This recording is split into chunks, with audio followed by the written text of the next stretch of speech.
안녕하세요. 골드만삭스입니다. 오늘은 살아있는 그 지구의 생명체의 낙원, 지구에 대해서 알아보겠습니다. 지구에는 다양한 생명체들이 번성하고 있습니다. 생명체의 낙원인 지구, 지구와 같은 태양계의 내행성인데도 같은 내행성인데도 생명체가 없이 죽어버린 행성, 금성과 화성, 뭐 수성, 뭐 이런 딴 데에는 생명체가 없죠. 근데 지구에는 생명체가 넘쳐나고 있죠. 46억 년 전 태양과 태양계가 형성되었을 때 그때는 같은 조건, 비슷한 조건이 이제 금성, 지구, 뭐 화성, 요 가까운 별들은 조건이 거의 비슷했는데 환경이 비슷했지만은 결국에는 지구는 생명체가 번성하고 금성하고 화성은 46억 년이 흐른 지금에 와서는 왜 이리도 생명체가 없이 이렇게 달라졌을까? 무엇 때문일까? 궁금하기도 하죠. 46억 년 전에 우주 먼지 티끌이 모여서 태양을 만들었을 때 우연히 밀도가 높은 곳을 중심으로 모이기 시작한 우주 먼지들은 중력의 작용으로 모이기 시작해서 열과 에너지를 만들고 수소와 헬륨이 핵 융합을 해서 태양이 만들어지게 되었습니다.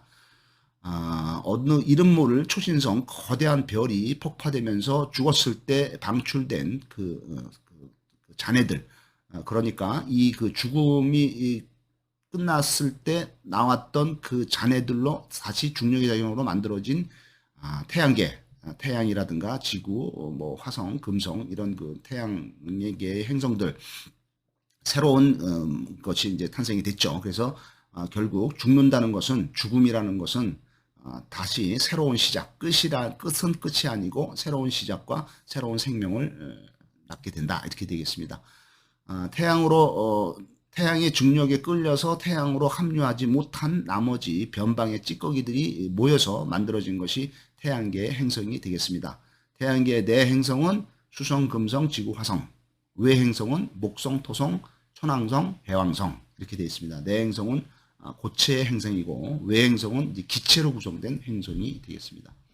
46억 년 전 형성된 초기의 지구는 그 크기를 점점 키워나가게 되었습니다. 중력으로 모인 우주 먼지와 티끌들이 거대한 열과 에너지를 만들어내면서 액체 상태의 멘틀과 핵이 형성이 되고 이때부터 멘틀에서 이제 멘틀하고 외액의 그 행성 그 순환 작용, 그 이제 뜨거운 1600도의 그 뜨거운 그 액체의 순환 작용으로 인해서 여기서 자기장이 만들어지게 되어 있습니다. 그래서 지구의 자기장이 만들어지고 지구의 자기장으로 인해서 태양으로부터 날아오는 그 유독한 해로운 그 태양풍 이런 거를 막아주죠.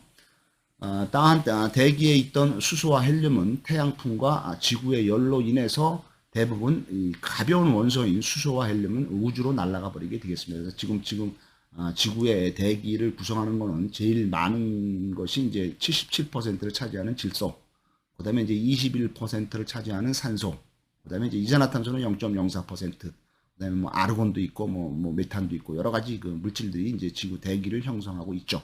그 중에 가장 많은 것이 질소가 77%, 그 다음에 이제 초기에 이제 우주를 구성을 했던 원소 번호 1번 수소, 원소 번호 2번 헬륨은 지구의 대기에서 너무나 가벼운 원소이기 때문에 바깥 태양풍이라든가 뭐 이런 걸로 인해서 다 우주 바깥으로 날아가 버리고 지구가 붙잡지를 못하고 있는 거죠.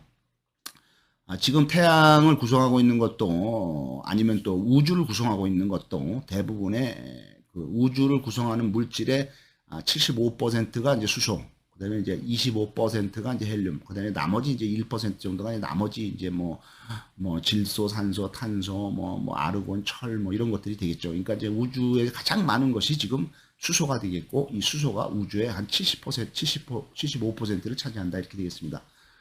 적당한 크기를 가지게 된 지구와 금성은 크기가 비슷하죠. 금성이 조금 작습니다.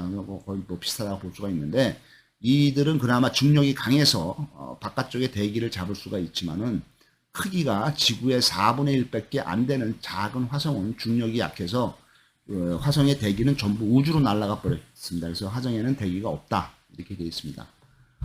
태양계 곳곳에 형성된 크고 작은 소행성 운석들이 서로 다른 중력의 작용으로 인해서 이끌려서 지구, 화성, 금성에 날아와서 부딪히고 열과 에너지가 발생되는 대폭격 시대가 오게 되겠습니다. 그 와중에 지구 탄생이 된 지 3천만 년 정도 아주 지구가 태어난 지 얼마 안 돼서 한 3천만 년밖에 안 됐을 경우에 됐을 때 지구 크기의 3분의 1이나 되는 거대한 소행성이 지구에 끌려와서 지구의 중력에 끌려와서 지구의 측면에 부딪힙니다. 이때 지구의 맨틀 바깥쪽에 그 지표면 바로 밑에 그 액체 고온의 액체 상태인 맨틀의 일부가 찢겨져 나가서 그놈들이 모여서 달이 되었습니다.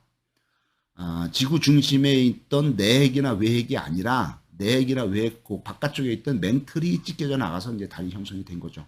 이러한 거대한 충돌은 지구를 액화시키고 열과 에너지로 부글부글 끓게 만들고 지구의 맨틀이 식어서 만들어진 달에는 그러니까 그 금속이 거의 없게 되어 있습니다. 달에는 지금 금속이 없죠. 지구는 이제 가장 중심에 이제 금속이 많죠. 왜냐하면 무거운 원소인 철이라든가 그다음에 이제 규소는 한 중간 정도에 있죠. 이런 그 무거운 원소들이라든가 이제 금속류들이 지구의 이제 가장 중심에 있는데 철 같은 게 달은 이제 지구의 맨틀이 찢겨져 만들어진 거기 때문에 금속이 없다.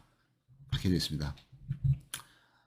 그 다음에 이제 그 38억 년 전까지 끊임없이 그 우주에서 날아오는 운석 폭탄이 지구를 때리죠. 그래서 운석 폭탄이 이제 거의 한 몇 억 년 동안 46억 년부터 38억 년 전까지 하면은 한 거의 8억 년 동안 이제 계속해서 지구에 이제 부딪히죠. 여러 가지 바깥쪽에 이제 물질들이. 하지만 이제 그것들이 이제 그 다 소진이 되고 지구의 중력이 끌려오는 물질이 거의 없게 될 경우에는 이제 좀 조용해지죠. 조용해졌을 때는 이 그 운석이 폭발하면서 발생되는 그 충격, 그걸로 인해서 지구의 내부에 있던 마그마, 용암, 이제 뜨거운 화산이 폭발되고 난리가 나고 이제 해일이나 이런 그런 그 왕성한 활동들이 안 하고 조용하게 이제 지구가 점점 식어가게 되어 있습니다. 이때 그 38억 년 전에 이제 좀 지구가 많이 식었을 때 지구상의 최초의 생명체인 박테리아가 나타나게 되었고, 이 박테리아들은 자기 복제 RNA가 시작이 되죠. 자기 복제라는. 근데 RNA가 이제 또 진화가 돼서 DNA가 되죠. RNA는 이제 그 염기 그 쌍이 하나밖에 없는 거고, DNA는 이제 복제를 저기 이제 쌍이 두 개가 되는 거죠. DNA가 이제 진화된 구조가 되겠죠. 그 다음에 이제 세월이 또 흘러서 28억 년 전이 되면서는 산소를 방출하는 미생물들이 본격적으로 많이 등장을 하면서 지구는 점점 산소로 가득 차게 되어 있고, 이 산소가 많아짐으로 인해서 그 에너지 효율이 높아지죠. 그래서 산소가 아닌 비산소 효율이나 비산소 그 열 에너지 대사를 할 경우에 발효라든가 이런 걸 할 경우에는 그 분자당 ATP 에너지가 두 개, 세 개, 요것밖에 안 나오는데, 산소를 이용을 해서 에너지 대사를 할 경우에는 그 에너지가 분자당 30 몇 개씩 이렇게 상당히 많이 효율적으로 나오게 되는 걸로 되어 있습니다.